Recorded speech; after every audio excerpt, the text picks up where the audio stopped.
From the central coast of New South Wales, Australia, it's the #1 podcast for the X-Men animated series. This is Generation X-Men with Bender and Brooksy. Welcome to the program. Thanks very much, Steve. This is Generation X-Men. I'm Bender, and with me as always is Brooksy. Hey, hey. Like the name suggests, we are Generation X-Men, and you are too. If you're new to this, what we'll be doing is going through all 5 seasons of X-Men the animated series, one episode at a time, giving you our thoughts, X-quiz, tally time, and most importantly, having a laugh as well. And to address the elephant in the room, yes, we're an episode late because I had a touch of the plague.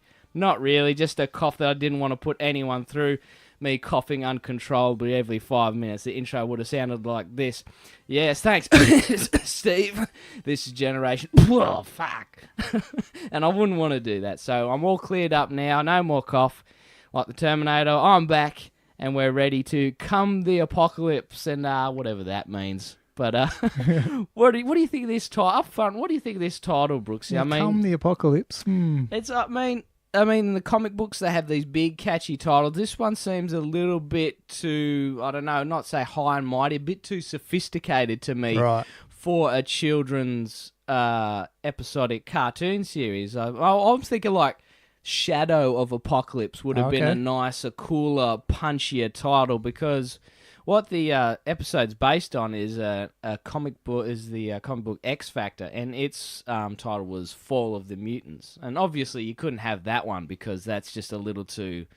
No one's falling. Yeah. See, this... Maybe you should have something to do with the horsemen. Yeah, I reckon if they based it on something on the horsemen, I think, because it's an intro to Apocalypse, but it's also like the intro to his horsemen, you know?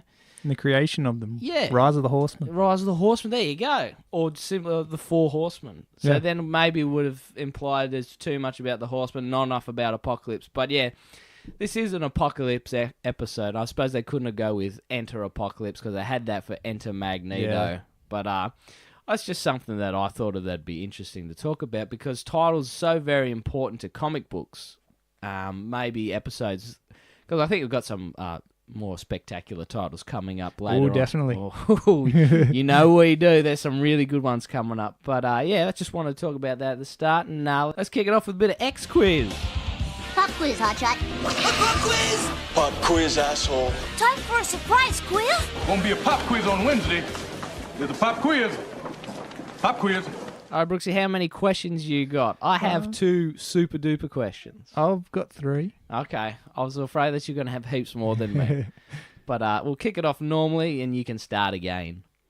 Okay, what is the channel that the reporter is from at the Paris Peace Conference? That's one of my questions. Yeah.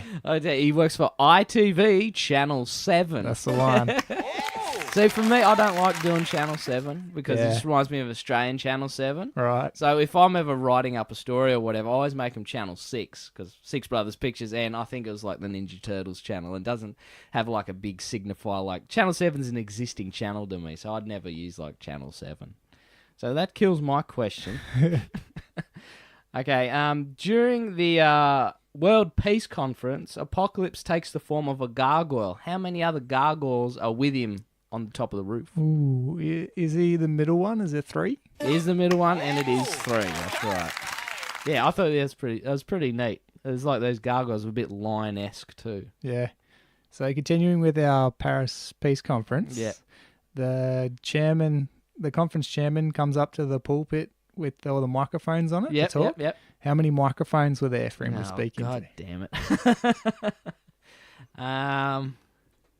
I'll just go with my lucky number. I'll say there was 6 microphones. Ooh, we close as 5. Man, I didn't even think to count the microphones. I was too busy looking up, are there any of those little boxes with the channel logos on the microphones? There wasn't. They were just stock standard. So I was going to have an emergency question, like, where was the World Peace Conference held? Yeah. But you just had it ruined that. In your intro. I don't have any more X quiz. Okay, so what colour is the flower that Famine kills when she's sitting at the pub at the table? Right. Is it pink? It is pink. Excellent. I was thinking about yellow, but I don't know, pink seems more friendly and you don't want to see something pink wilter and die. But yeah, sweet as. Nailed it. Any more? That's it. That's it for X Quiz. Previously on X-Men. So, previously on X-Men, we see that Dr. Adler has created a cure to reverse mutations.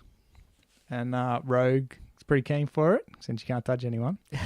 And the machine actually doesn't cure any mutants. It actually just makes them slaves of Apocalypse. Yeah, it's all lies. And Apocalypse wants to destroy the world. That's motivation. That's about all that happened last time. Well, when they were playing through it, they were doing a lot of cable music again. Yeah, they were. And I don't think there was that much cable during their previously on X-Men vision. No. What's the deal, mate? He's got the best music cue. He's the star of the episode, really, and they don't play any of his stuff. Ay, ay, ay. They did play the Don't Call Me Dark. They did play, yeah. Don't call me Junior. Everybody, we were racking our brains that was killing me. was when Cable said that line, we were going through, where have we heard something, don't call me this before?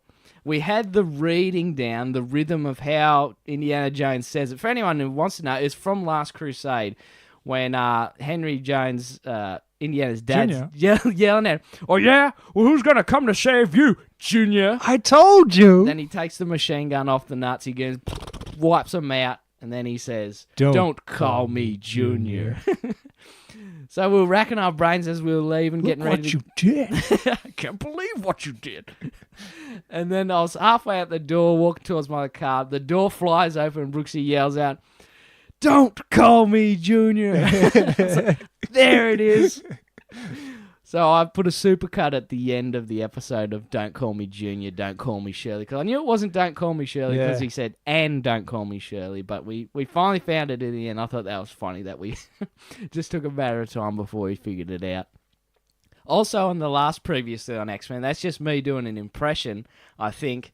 But I don't know if I fooled anybody. I know my housemate Lawley said, is that you saying that at the start? Yeah. I said, yeah, it's me. I thought I got pretty close. I thought you just forgot. Damn it. Break it down. Break it down. Now it's time for a breakdown. Breakdown. Where is she?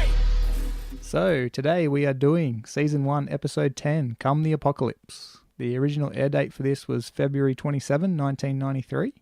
And it was written by Michael Edens and directed by Larry Houston. None you, Larry. Who was the writer? Because I mentioned he wrote Juggernaut, did he? Oh, no, he wrote Cold Vengeance, right? Because I remember saying that I really liked the writing in the previous episode. Yes.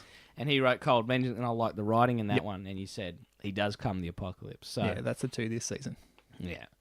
Should have paid attention to that when I was watching it, just so I could really listen to the dialogue. But I think, that's a solid pick. So our episode starts at rainy Muir Island, because it is Scotland, so it has to be rainy. It's always raining. And Angel is in Dr. Adler's lab, and he wants the cure. So we sort of start off exactly where we ended on the last one. Mm-hmm. And Adler says that it is only because of Warren Worthington's funding that the procedure could be possible. Yes. And it's only fitting that he should undergo the treatment first. Someone brought up to me that Angel's uniform here, he's got the full gear, he's got the red and white sort of uniform that could be superhero-esque.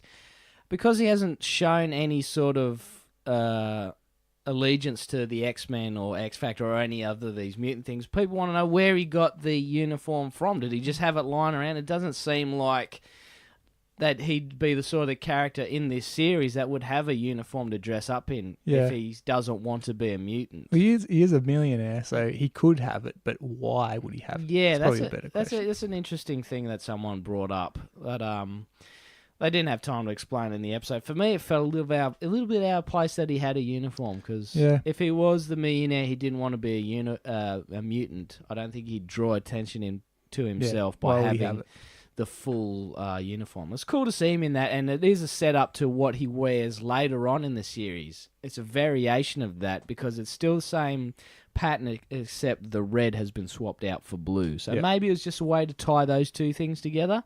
But yeah, on the surface, it seems like this guy doesn't want to be a mutant, he shouldn't have a uniform. So then Adler straps Angel to the table, and it's like upright, and then he lays it down horizontally. And then the lasers above him start to hover and they're glowing blue. Yep. Powering up. And then the Angel says, "Whatever it takes, Doctor, make me a new man."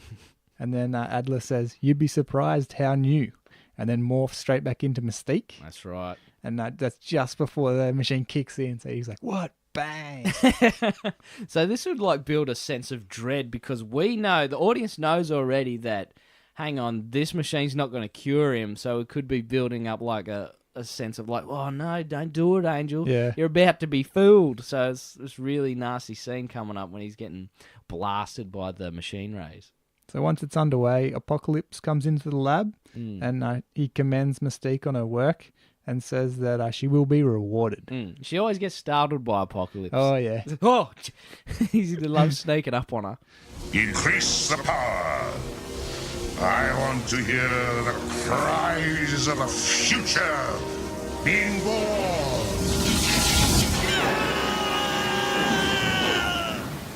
Possibly my favourite line. Oh, yeah? And it's so evil. He wants to hear Angel being tortured and torn apart and mutated into the Archangel, which is pretty evil. Apocalypse does evil stuff. And we get that. It just cuts outside into the rain. Yeah. And all we hear is just him screaming. Yes, that's straight out of a horror film. It could be very disturbing for a kid. And then we head back to the pub now. And we see it's still full of mutants, and they're still playing darts. And the holes have been fixed. Yeah. And we get that cool little music to tell us that we're at the pub. Yeah. And we see Plague here, which we've been introduced to before from the one of the Morlocks is here. And we see a dude with a pretty cool bowl cut.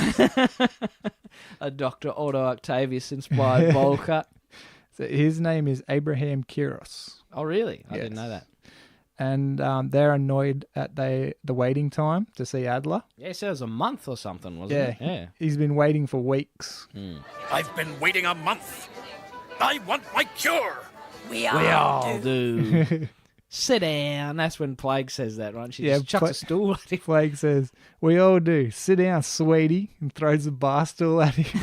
So he slips it, and then it almost hits Professor. Yeah, and Jean catches it with a little telepathy. So we know lowers it to the ground. That's to show that Professor's there, Jean's there, Cyclops there, and Rogue's there. And Rogue mentions that she's drinking coffee because she says, "It's kind of girl drink coffee in peace." So they're not at the bar. No alcohol. Well, it makes sense. Can't a girl have a whiskey and dry in peace? That did make me think, what would the X-Men order at a bar? Like, can you see Cyclops getting a beer? I don't. He'd get something gay, I reckon. Something terrible. Just a light beer, thanks. Yeah. Can I get a shandy? For our international listeners, what is a shandy, Brooks? Oh, you're the bartender. You should tell. A shandy is like half lemonade or a dash of lemonade and a light beer. What about a Coke and... What about a raspberry and a Coke? And a raspberry Coke in the middle. Fuck that guy. Sorry if he's a loyal listener. I have a customer keeps asking me for a raspberry Coke in the middle. It's so good how you do it. I love it. That's dead set how he does it. Should ask for a bruiser. Half of a dark ale and half of a light or whatever. Snake bite's the best. That's the most fun one to make. That's beer, cider, and 2 dashes of red grenadine. Makes it look like there's a snake bite. What the fuck were we talking about? The drinks that the X-Men would order. What do you reckon they'd order? The Cyclops would get a shandy if that's an American thing, or he'd get something girly. Piss weak. Something piss weak that an American would drink. I don't know. Rogue would probably get something Southern Comfort because she's from the South. On the rocks, I reckon. Professor seems like a red wine guy, maybe a Cabernet Sauvignon. Yep, definitely. And Jean, she seems pretty sophisticated, so she'd get a Chardonnay or a Sauvignon Blanc. I reckon that's a Wolverine to get a beer. Yeah, definitely. Colossus to get a White Russian. I don't know. This is an interesting game. I want to find out what drinks the X-Men would order at a bar. That's great. So the professor then says that these mutants haven't learned to live at ease with their mutant powers. Mm-hmm. So they are frustrated and alone. Yes. That's when we see what Pestilence touches the rose and it wilts, and Plague's being mean and throwing stools, and what's his name? Ichabod. Abraham. Abraham's just pissed off, throwing darts very angrily. So this is when Warren Worthington busts into the pub and he screams that he's been cured and his wings are gone. He could be just some random. That's not really good proof. Yeah. No one knew he had wings before. He didn't have wings before when he was in his chalet, and they just popped out of his back. Are they still hidden back there? Yeah, give us a proof, Warren. Yeah, take your shirt off. Well, the girls will be calling for Worthington, lose the shirt. Hey, boss, lose the shirt. So Warren screams out, "You don't have to be a mutant. You don't have to be hated. You can be cured." And Cyclops busts in there and says, "We're mutants. That's what we are. There's nothing wrong with us that needs to be cured." Then Woz says, "Look me in the eye and say that." And then Cyclops says, "With pleasure." Shut up, Cyclops. Go back to Shandy. And the professor jumps in and says, "No, it's not our place to tell our mutants what to do." And so that's a bit hypocritical. It's all he does. It's exactly all he does. Fucking professor. The more you bring it up, the more I see the hypocrisy in all Professor true. X. The greatest villain the X-Men ever faced, Professor Xavier. So then, they leave then. And when they go back to the lab where Apocalypse has the pub on surveillance camera, and we find out that it's really Mystique pretending to be Angel at the bar. Of course. All that pain wouldn't have meant that his wings went away. It's No. Mystique. The real Angel is now Archangel. And he comes in with his little... Worthington is no more. Now there is only Archangel. Yeah, and then he takes out one of the monitors. I wanted to mention his wings have sort of feather launchers, but these feathers, I imagine they'd be feathers. They're like these sort of dart sort of things. Right. They're not. They don't look like they blend in with his wings. They're just like, No, they don't. sort of like torpedoes or darts. Later on, I think they become more like silver wings. But in this episode, they're just more like little weird dart things. So this is how we get one of our first Apocalypse monologues. Yes, which I started a tally for. I didn't tell yeah? you, but there's a few. And this was a really good monologue. I like this one. Yeah, so that one's going over the top while we see all the horsemen going through their treatment. Yes. So the first one we see is Autumn Rolfson, and she's now Famine. All right, yeah. And then we got the Abraham Kiros is War. And then Plague is now Pestilence. Yep. And you got Angel, who's Warren Worthington III, is now Archangel. Death. Death, the Winged Avenger. Which I was really cool. They played the monologue and they showed the transformation of the mutants as they're becoming his slaves. I thought that was a great way of getting two scenes for one type deal. I mean, with monologues, they're almost like montage scenes. You can get double imagery across and still get everything told in a very succinct sort of way as they're being tortured while he's talking about how evil he is. And I wanted to talk about the what the machine actually does. I imagine it amplifies their power. Yep. It changes their looks because the girls got a makeover because they're hot now. as a horseman, that they're not ugly plague lady anymore or very. You're not scared of her anymore. Not scared of her anymore. I wouldn't. If she didn't kill me with the touch, I'd probably have a crack at her. But the green's green. But they got the makeover, and he said, later on they implied that the machine makes them hate humanity and mutants just like Apocalypse. So it's a pretty twisted sort of machine, kind of like what they did in the film X-Men Apocalypse, right? So they just got amplified powers and they sort of... Cooler wardrobe. Cool. And a cooler wardrobe and makeover. So yeah, did you also want to mention their horses? Yeah, they're steel horses. The flying horses? What was your note saying that the sound... Is that the sound effects that were from Alien? Because I didn't pick that one. Neither did I. I didn't watch a lot of Alien growing up, so I couldn't pick the sound effects. To me, they just sounded like RoboCop moving his arms and stuff, but it was all very layered, so I won't classify this one as a soundtrack or a sound effect rip or a borrow, but they got the robot horses. And I can imagine that they're worthy steeds. If they had real horses, it might be sad if they went down. So, robot horses to keep in keeping with the four horsemen of the apocalypse type deal. One of Apocalypse's lines here is, from the ashes of this world, I will build a better one. Yeah. Which just brings you straight back to the movie, because I think they used it about 1,000 times on all the trailers. Oh, did they? Yeah, that was one of the main ones from the trailer. Oh, so I'll have to. So the line from the ashes of this world, I'll build a better one. I'm pretty sure it's almost the same. There might be one or two lines different, but it's more or less the same type deal. Okay, so he wants to wipe out the world to build a new one. To me, I don't think Apocalypse would build a new one. I'm sure he'd just revel in all the ruins and stuff. When he was running Egypt, he had statues of himself everywhere. And from the ashes of their world, we'll build a better one. From the ashes of this world, I will build a better one. So then the horsemen smash another hole through the roof of the lab and take off. I wrote down in my notes here that all mutants hate walls and ceilings because they're forever bashing through them. Because they just got the last one fixed. Like, in between the two episodes, they had the roof fixed. Yeah. Because remember, Rogue flew out of there and hid into Angel. And Angel came down there. And then now it's fixed. Now, bang, it's open again. Tell you what, the contractors are staying in business in this X-Men world. So now we head back to the mansion when Rogue is playing Gambit in pool in the rec room. So it's a new room that we're seeing in the mansion. Oh, is this the first time I see the rec room? Yeah. And Gambit asks Rogue, how about the winner get a kiss from the loser?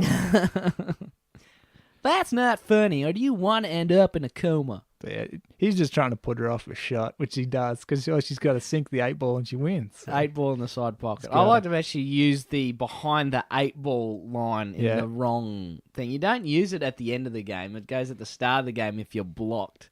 I think it's generally snooker, but hey, I'm just a stickler for those sayings because I had to research where that line come from. So then Gambit goes to take his shot. And he charges the queue? Yeah. First we charge the queue. Why do you reckon he does that? I'll just put a little extra heat on it. I don't know. Because it's pool. You don't smash the crap out of it when Well, you're supposed to be a finesse player, but Crowther and I back in the day, we just smashed the crap out of them because it's not our table, it's not our queues. But it is his table. It's his house. Well, he doesn't give a shit. Maybe he hates the professor. Said, buy another one, you rich. Fuck your pool table. Darknesses. Well, he did. Well, while he was trolling, and Jean had Rogue's back, and she cheats. She cheats, and she uses her telekinesis to move the ball, to knock the ball. So it flies up out of the air, and Gambit takes a chunk out of the fountain, and Rogue catches it. Gambit, the term rec room does not mean that you must wreck it. Storm makes jokes now. What next? That's great. That's a good line because I think it's like everyone's taking shots at Gambit in that situation. Like, and even the unfunny one, Storm, even the mum of the group is cracking jokes now. So then Storm turns on the TV and we see our mate, the reporter from Channel 7. And he's at the Conventional Weapons Disarmament in Paris. Oh, so it wasn't World Peace Conference? It was also referred to here as the World Peace Conference. Oh, okay. But he starts off by saying that one. Weapon disarmament. Yeah, Conventional Weapons Disarmament. Jeez, just make it the World Peace Conference. Simplify. I think people wanted to overcomplicate this. And this reminded me of the movie Days of Future Past, where it's the Paris Peace Conference. Oh, okay, yeah. Paris Peace Accords, isn't it? Yeah. One of them. Yeah. That just comes straight out. This is the same thing? Or hang on. That's next episode. So then the chairman steps up to the mic to address the crowd and the media, and then he's interrupted by Apocalypse. And Apocalypse is on top of the building. He's disguised as the gargoyles. Yeah. And you hear him talking first, and he just says something like, "Fools! Fools, you bleat for the future like a herd of sheep." That's a cool line. And then, as we were watching it, you went in, quote, same time as Apocalypse, "I'll give you the future. Right now. You got to wait for it. Right now." I was like, that's the line. Okay, I'm going to scare him with the right now as I transform into me and not the gargoyle anymore. That was a really funny reading, that one. Fools! You bleat for the future like a herd of sheep. I'll give you the future right now. So then he picks up one of the gargoyles next to him and he throws it down at the pulpit. Taste it. And the guards down there start to fire upon him. And then he morphs his hand into one of the shields. Yes. That's cool. That was always cool when you do stuff like that. Yeah, we get to see a little bit of Apocalypse's power. He's pretty overpowered mutant there. Yeah. He can transform his arms into he uses shields. He can morph into different objects like like Mystique, and he can phase and everything. And then he just summons the horsemen from behind the building, and they come over and just start firing on people. Yeah. And so Apocalypse jumps down. And he's like, I am Apocalypse. Look upon the future and tremble. And then he gets big. He gets big and everything. Oh, man, this is cool. Another one of his power, he just gets big. That's right. So then the army show up, and they're trying to stop him. But however, War comes down, and War's powers like that, they collapse his hands, and then it causes, what he wants to do. Yeah, it's pretty vague what War's powers are. He puts his hands above his head like he's doing like a Madonna sort of, Janet Jackson sort of dance, and the beams come out, and they can either control weapons, or it's just a big energy blast. Yeah. So he claps his hands together and he drops the tank into the river. Yep. And then Archangel chops off the tail rotor of a helicopter, which causes it to crash into the Eiffel Tower. Sends it in the Eiffel Tower. They hate the monuments. They're just smashing everything up in this one. Buy another one, you rich motherfucker. Pestilence also gives the plague to the newsreader and also the cameraman. Ah, yeah, that's right. She's got a really short range. She has to really walk up to the people and touch them on their head. Yeah. I bet she would have liked a beam of energy to give them the plague. That'd have been easier. That should have come with a expanded powers, shouldn't it? It should have been within the upgrade system. Gives a plus 20 range instead of walking up and touching. Yeah. So this is where the cameraman and that's got the plague, so they run off and he drops the camera on the ground and it's looking up at Apocalypse and he walks over to it and he says, All who oppose me shall be crushed. Stomping on the camera. I thought that was cool. Yeah, he's big and everything and just dominates. That was awesome. And then it just like crushes and goes into all the fuzziness. Yeah, we get the static, old school static. And we cut back to the mansion now. And the professor is worried that Apocalypse isn't like any other enemy that they've come up against before. Mm-hmm. And we see another cool shot here of the cliff hologram jet hangar thing. The cliff hangar. Yeah. And the X-Men take off minus Rogue, Jubilee, and the Professor. Yes. Who they come out to the edge of the hangar to have a bit of a chat. And Professor sends Rogue to Scotland this time to chase up Dr. Adler, and Jubilee's just hanging out because she doesn't feature very prominently in this one. No, not in this one at all. Yeah. Was this like one of the first episodes where Jubilee's not featured? Oh, the last episode she was barely in, right? Yeah, there's a few of them that she's not. I don't remember her much in Cold Vengeance and that sort of stuff. No. Oh, yeah. So, yeah, there's plenty. There's plenty without any Jubilee. But for some reason, I think, because she was there from the start, maybe she's one of the main characters. But, not much Jubilee in this episode. Doesn't really need her. At this point, Professor shows a picture of Archangel. He recognised he looks like one of the mutants that was at the pub and said, I'm cured now. So that's where our Professor is sus about. So he sends Rogue out to Muir Island to check in on him. So Rogue gets the separate mission. Yeah, and Rogue just takes off flying again. Reckon she jumped on a jet again? Or I don't know. When she's on the jet, she's casual flying. So I imagine she just went there full pace. Full storm. It's full Rogue powers this time. Double fists and... double fists and going forward Superman style. But yeah, then they show up at Scotland, and I wrote down here they've got the bagpipes there as they fly over Scotland, just in case you didn't know. So we go back to Apocalypse now, and he says that each generation has cried out for a new world, but has built the same old one corrupt and weak. But the new world will come to pass. So he's monologuing here as we see the horsemen do his bidding. And like famine's making some Frenchmen very hungry. Yeah, I wrote down there that's creepy because they get really skinny, get really pain, close up of their teeth. It just hangs on him for ages and it ends up going into his mouth. Yeah, that's really off-putting. And Ward destroys the Air Force. So. He flies over an air base and they launch missiles at him. He puts the hand above the head in the Janet Jackson sort of dance move, and the missiles all turn around and start wiping out all the jets.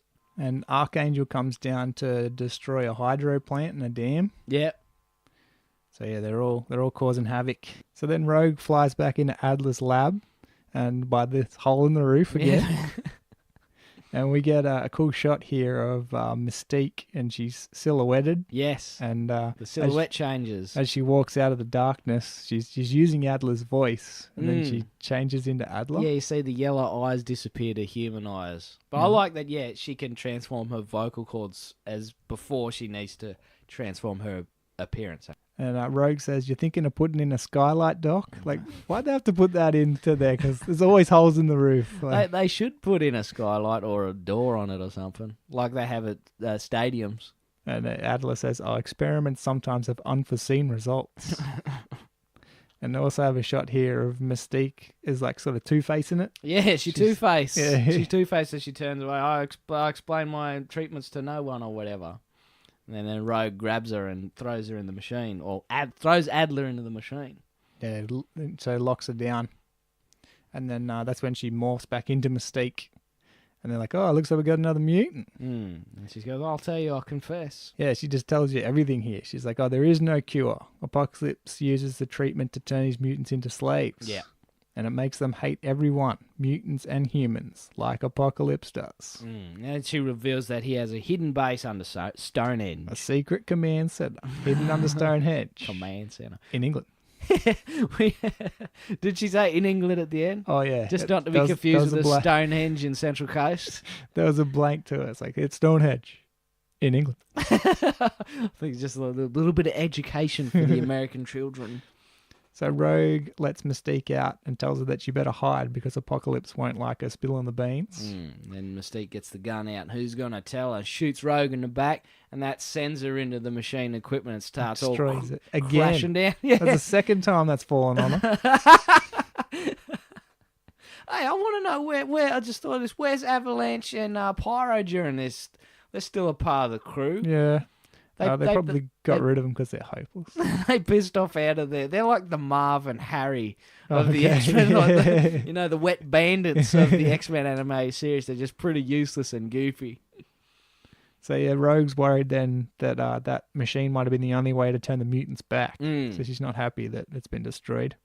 And Mystique says, no one can stop Apocalypse. And she exits through that same door that she came in. Yeah, sneaky door. And Rogue tries to chase her, but she can't get through the door. And shit's burning down, so Rogue's got a piss bolt out of there. Yeah, she legs it through the roof. With that big hole in the roof again. Should have made a fresh hole. Should have bust through the wall or something. So now we get one of those cool blue power X-Wipes. Oh, we got an electric X-Wipe, did we? Oh, I didn't even see that. And the Blackbird is entering, I'd guess it's another European city. Yeah, I think they said I think it was England or something because the cops there had those funny hats, right? Yeah, I don't know. One of them. So as they come out of the Blackbird, Cyclops tells them to be careful of the civilians. And we get our first and only claw draw of the ep here when Wolverine comes out. Yeah, he says, I'll try not to hurt them while I'm saving their lives something like that. Being a smartass. And we had a variation of the X-Men rev-up theme here. It just played the dum-ba-dum-ba-dum-dum-ba-dum-ba-dum. It's almost like the rev-up music, but it was more... It wasn't a big action scene, so it's sort of an action scene, but it wasn't that big heroic scene. And we haven't had one in this episode. I haven't had one in a while actually, but it didn't need the rev up music this time. So it was cool to just get the main theme, but just a little variation on it. I thought that was cool with the music there. Then Storm summons some fog to blind Pestilence. Yep. So she can't give the plague to anyone. Yep. And then Cyclops blasts her as she falls from a horse and is thrown into a bus. Yeah, I thought that was funny because she just goes, ah, then boom, straight on the bus. And she's And Cyclops' line is,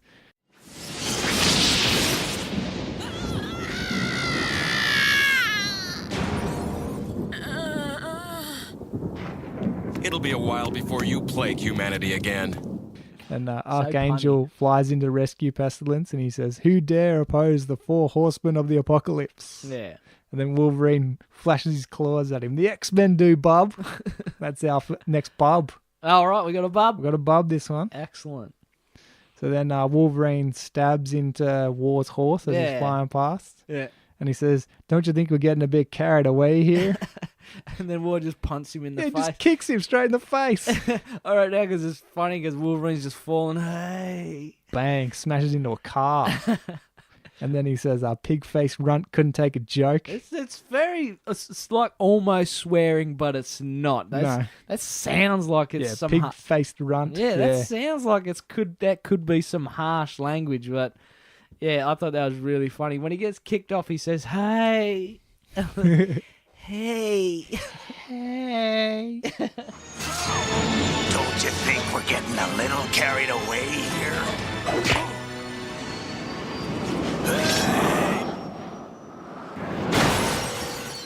Pig-faced runt couldn't take a joke. And I also wrote here, no one catches Wolverine ever. Every other X-Men, someone tries to catch him, but Wolverine, let him fall. Well, he's got adamantium bones. He's not gonna break anything. But that's an interesting point. No one ever catches poor Wolverine. No, he's always catching other people. Yeah. Well, maybe he's too proud. Maybe someone caught him one time and said, "I don't need to be caught. Get your goddamn hands off me." Well, he's too heavy, right? One of the strong characters would have to catch. It'd be either be Rogue or Beast. I mean, Cyclops couldn't catch him because the adamantium makes him too soft. This leader doesn't want to get his yellow gloves dirty. That's right. So then War stops from flying away and blasts back at the statue that's in the middle of the road, and it's sort of falling onto Wolverine. Yep, that's right. Yeah. Then Gambit comes out and hits it with a couple of cards. And Wolverine does his little flip. There it is. And he gets out of the way. Wolverine does a fair bit of gymnastics in this. So Storm says, "Oh, they're getting away." And then Cyclops is like, "Then they'll lead us to Apocalypse." Yeah, that was my plan all along. I'll cover this up. So we cut to Stonehenge here, and Rogue gets there first. So Apocalypse appears when Rogue's sort of looking for him. She has a couple of looking for a snake under a rock, that sort of crap. Oh, did she? Yeah. Yeah, she walks by a pillar, and then we just see Apocalypse's eyes light up, and there's a little bit of a sentinel noise in there. Oh, okay. It's a cool noise. His eyes light up, and he fades out of the shadows and reveals himself to her. Yeah, and then Rogue tries to fly and hit him, but he sort of like teleports away. Yeah, he phases out. Yeah, you reckon that's what it is? Yeah. It's either that or like a hologram of him. Well, it could be a hologram, but I figured he's just like, like Kitty Pryde, how she can just phase. So I imagine he's just done something like that, or he just temporarily teleported because he disappeared completely, then he reappeared. So it could have been a quick little bamp for a teleport like that. Right. But yeah, he's got a lot of powers, man. And we see another one here, and he does the double-fisted pink light show. The double beams out his arms and blasts Rogue's jacket off. Yeah. Bit of damage to the uniform, which we don't see very often. It only ever happens to Wolverine. He's always getting torn up and his shirt's always getting destroyed. And he's always going topless, but Rogue loses the top here, and then she falls over, and we get the iconic dat ass frame. Rogue's ass shot. Because it's very suggestively drawn. And it's very detailedly drawn, too. They spent a lot of time animating that. Whoever the storyboard artist was for that one was just having a joke. It's like, yeah, this will never pass. And so, okay, great shot. So, don't you think there's a bit too much ass in this shot? I said, no, it's great. We love it. It's like no one is looking at Apocalypse in that shot because it's all about Daddy. That's right. I don't know whether we would have said that when we were kids. We probably didn't even notice I was probably looking straight at Apocalypse. That's right. But as a grown, I thought, what's that all about? Real quick, I wanted to point out how vulnerable Rogue looks just without the jacket. Okay, I thought the jacket adds so much street toughness to her because she's basically just wearing the green and yellow tights and with the gloves on there. And it would be anything it looked similar to what Jean Grey's wearing, but she normally has the brown jacket with the sleeves rolled up. But when she loses that jacket, she just looks so vulnerable and not weak, but just not as imposing and street tough as she normally does. I thought that was really interesting, and something that was really, I don't know whose idea it was to have Apocalypse blast the jacket off, but it's a really good way of weakening her image. I thought that was really neat. So then the horsemen show up and they tell Apocalypse that a band of mutants has defeated them and they're not worthy. Wasn't really much of a fight though, was it? Yeah, I don't know. It was more of a defeat. Only one person got defeated, and then just because they lost a horse. Because they lost a horse. And Apocalypse says, "No, my creatures cannot be defeated. I cannot be defeated. That's it." And then he blasted by Cyclops. Yeah, Cyclops got in the king hit when he wasn't looking, and just launches Apocalypse across the way. And he says, "We beg to differ." Yeah. And they got that sort of sliding shot of all the X-Men. Yeah, it's a nice, cool reveal shot of everybody. The Apocalypse just laughs it off and tells his horsemen to destroy them all. And then we start up a action sequence, which starts off very quiet. Yeah. It's like, destroy them all. Then slowly turn to war and just starts blasting at them. Yeah, you got Cyclops takes out War, and Jean sort of takes care of Pestilence. Yeah. They seem to be falling over a lot too. There's a lot of dive on the ground, take your shot. Duck, take a shot. Yeah, trying to make it a bit more interesting rather than just standing blasting like they would in, like, I don't know, the American Revolution when they're just standing there and shooting and stuff. So I like the duck and cover sort of stuff. And then Rogue takes off her gloves and she sneaks up on Archangel and she tries to absorb his powers. So this sort of, she starts absorbing him and it causes her face to go all blue. Yeah.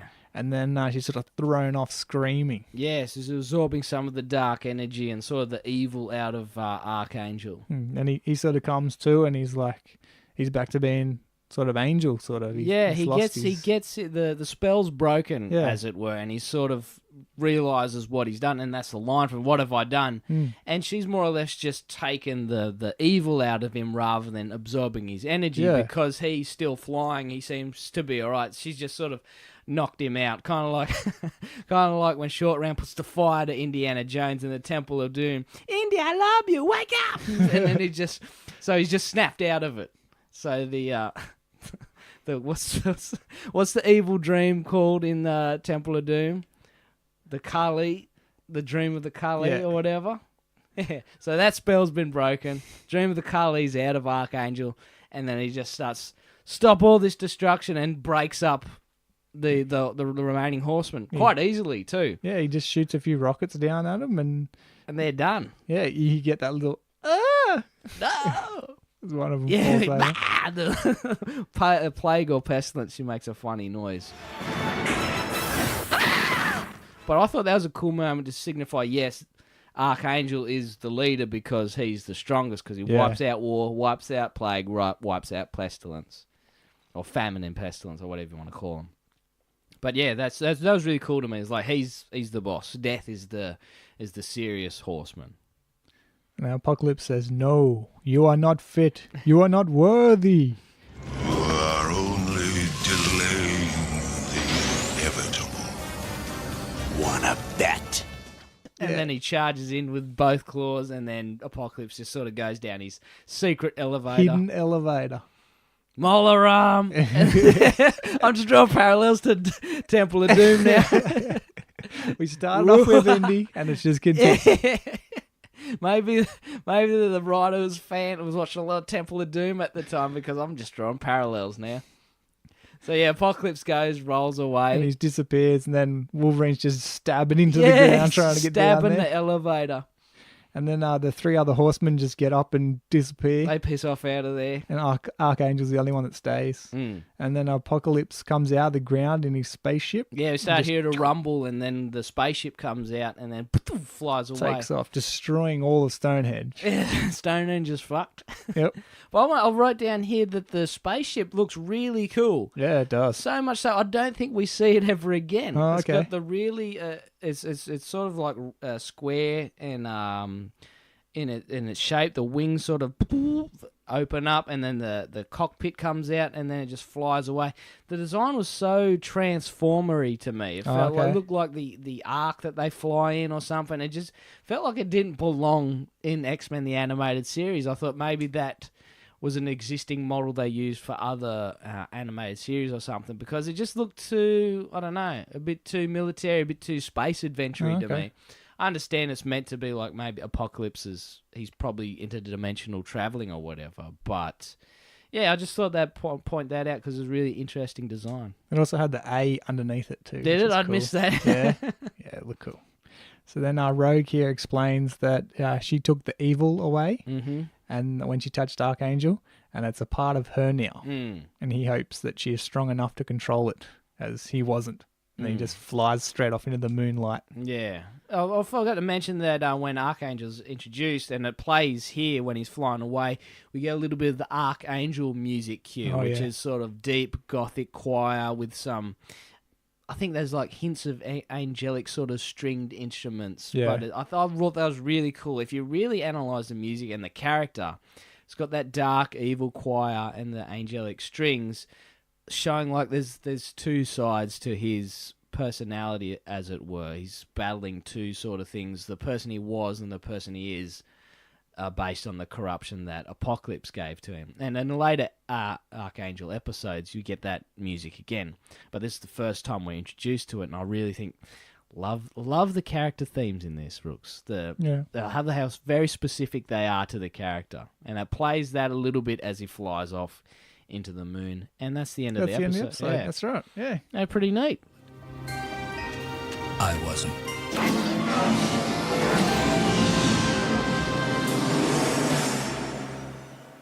So, what do you think of this one, Brooksy? Yeah, I liked it. Yeah, I don't have much to say about this one. It just sort of it is what it is. They did well. Nothing really stands out as like, wow, that's awesome. It's just a good middle of the line episode, I think. Yeah, it's not one of it's not a big blip on the radar for me. I mean, again, this is not. I'll watch it for a little bit of cool Apocalypse action, bit of cool Archangel stuff, but it's not one that it's a high rewatch value for me. This one. I think because there are better Archangel episodes, there are better Apocalypse episodes. Later on with, I think, the relationship between him and Archangel, I think there's some really good stuff where they come clashing. And because Archangel from this point on is all about revenge and hunting down Apocalypse for what you did to me and maybe fixing himself. And there's other better Apocalypse battles between Apocalypse and Cable, because there's a lot of good back and forth and good feuds being set up here. I think the Cable Apocalypse feud is pretty strong. Yeah. And the Archangel Apocalypse feud less so, but it's still very good stuff here. But in this episode in particular, there's not a lot of funny lines in this one. There's not a lot of badass lines in this one. I mean, I keep thinking back to the Cable lines in The Island, or the funny Juggernaut lines in the Juggernaut episodes. But yeah, this is more or less, if you're really into the Apocalypse monologues, I mean, we'll have to look them up or compare them to when he monologues again, because I'm sure every Apocalypse episode has a good couple of monologues in there. I want to rate, see which ones are the better ones. But yeah, this one's sort of in the middle range for me. Nothing super memorable. So what was your favourite part? My favourite part, I think we have to go early on. Oh, no, hang on. I'll tell you my favourite part. It's when Wolverine is kicked off War's horse steed. Okay. To me, I like the funny stuff. And when he gets kicked off and he just says, hey, it's like, what, Wolverine, what were you expecting to happen? You're expecting to let War let you mount his steed and guide him down to the ground and just surrender? Why would you say, hey, what did you expect? Of course he's going to kick you in the face, and of course you're going to fall all the way on the car and no one's going to save you. But that was funny to me, because I like the funny bits. And when he's falling, he's doing really weird, funny hand movements. It just reminds me of Roadrunner cartoons when Coyote's just falling and just boom, lands in something. That's my favourite bit. Close runner-up would be the favourite quote, and a similar sort of bit could be considered a favourite bit, but I'll go with a quote. It's the Apocalypse line when he's watching Warren Worthington being transformed. He goes, "I want to hear the cries of the future being born," and lightning strikes and he's being tortured. That's a pretty evil line, and the most memorable for me. But I will say another sort of memorable line that's in here for the wrong reasons is when Gambit's playing pool and he wants to kiss Rogue and he says the line, "You can drain my energy anytime, Cher." That is very sexual and very suggestive. Maybe as an adult listening to it, it's just like, and then he goes, "Gambit has plenty." And it's like, jeez, this is so sexual and sleazy. You can drain my energy anytime, Cher. Gambit has plenty. But yeah, I'll go with the favourite line is I want to hear the cries of the future being born. My favourite bit is when Wolverine gets kicked off War's steed. What about you? My favourite part was when Apocalypse stands over the camera and he just steps on it and crushes it. Oh, I thought that's cool. Yeah, it's got that cool undershot of Apocalypse. Yeah, it's the fallen camcorder looking up. It just happens to be in line. And they've used that in like horror movies and shit when you just see the big ominous force coming towards the camcorder. That was pretty cool. Yeah, that's cool. And for quote, most of Apocalypse's monologues are all cool, but for the one I'd pick was probably the "From the ashes of this world, I'll build a better one." Yeah, that's it was so good they had to put it in the movie. Yeah. I would have thought you were gonna go, "I'll give you the future right now." Right now. I thought you were gonna go that one, go the funny line. That's pretty good too, but it just wasn't funny enough for me to qualify this as a funny rewatch episode. So I think there's different categories of episodes I'll watch. I'll watch Juggernaut because it's funny, and I'll watch Cable episodes because he's badass, and I'll watch something else because it's full of action. Yeah. But yeah, this one's sort of in the middle. There's too many leads, if you could say that. Is it a Rogue story? Is it a Warren story?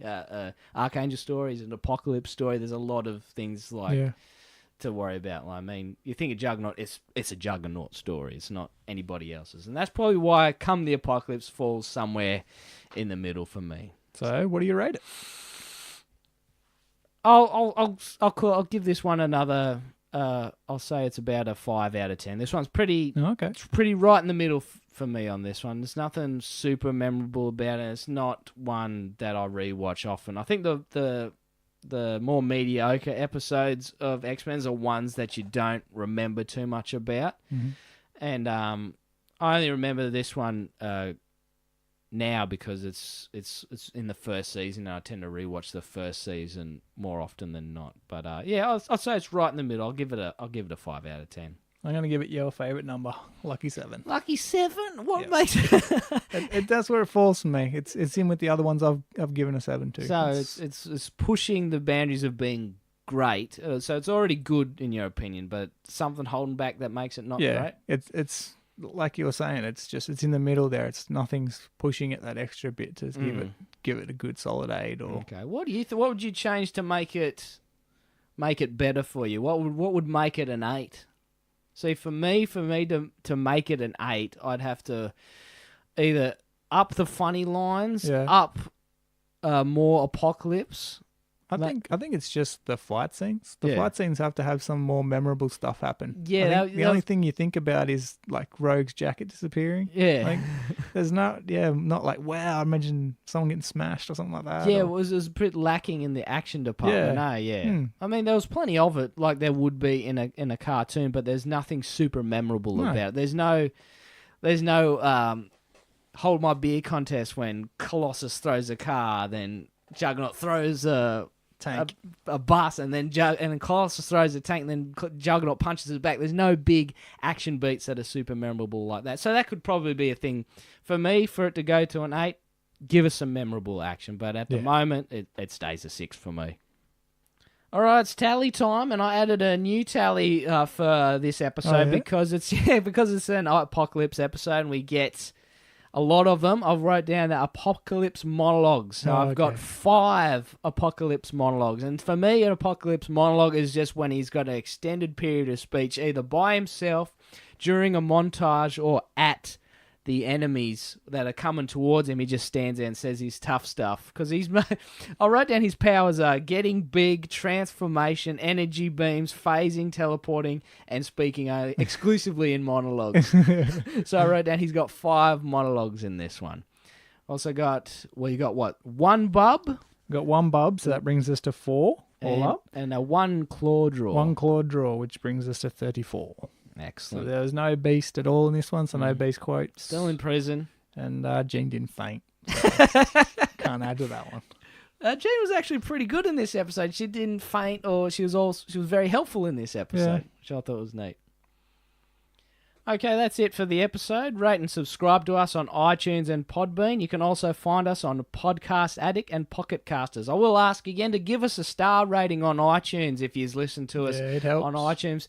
Yeah, just so we can have an overall score, because I want to be able to see. It says you have insufficient star ratings to give you an average star rating on the main page, because it has like our banner, our title, and underneath should be where the rating is for our show. And I'd just like to have those stars up there on the iTunes, just so any other new users can see what we're about and how good our existing listeners think we are. So if you listen to us on iTunes, give us that star rating, because I'd love to have the average star rating up there.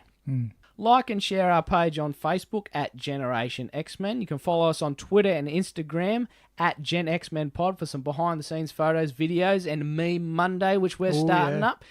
That's across all platforms. Across all platforms at the moment, because that's the best way to do it. Or you can contact us via Facebook IM or by email, generationxmenpodcast@gmail.com. So what's up for us next week, Brooks? Next week we got Season 1, Episode 11, Days of Future Past, Part 1. Oh, boy. Look out. Oh, boy. Do not miss that one. This is the one to listen to, because Days of Future Past, we have so much to talk about in this episode. Oh, it's going to be a long one. Mate, it touched base with everything. We've got the music cues, we've got new characters, we've got flash forwards, flashbacks, and it's a top episode. And because it's been in the comics, it's been in the animated series, and it's been the movie adaptation. And they've all been 3 different adaptations. Yeah, all different ways of telling the story. And Days of Future Past is a very good episode, very strong episode. And we've got fan favourite, Six Brothers favourite, Narara Public School favourite, Bishop coming on board. Bishop. Oh, Bishop, he's just the man. For the future! And he's just unreal. So that's the episode to listen to. We're all good episodes, but this one is going to be unreal. It's going to be a ton of fun watching this one. I'll tell you that right now. Oh, definitely. All right, that's it from us here at Generation X-Men. Hope you've had as much fun listening as we have had talking. Wherever you are in the world, thank you for your time, and know that we love you. Next week, we've got Days of Future Past with Breakdown, Tally Time, and Claw Draw. Like the Terminator, we'll be back, and we look forward to your company again. Thanks for hosting, Brooksy. No worries. Take it easy, Bender. Bye-bye. See you, mate.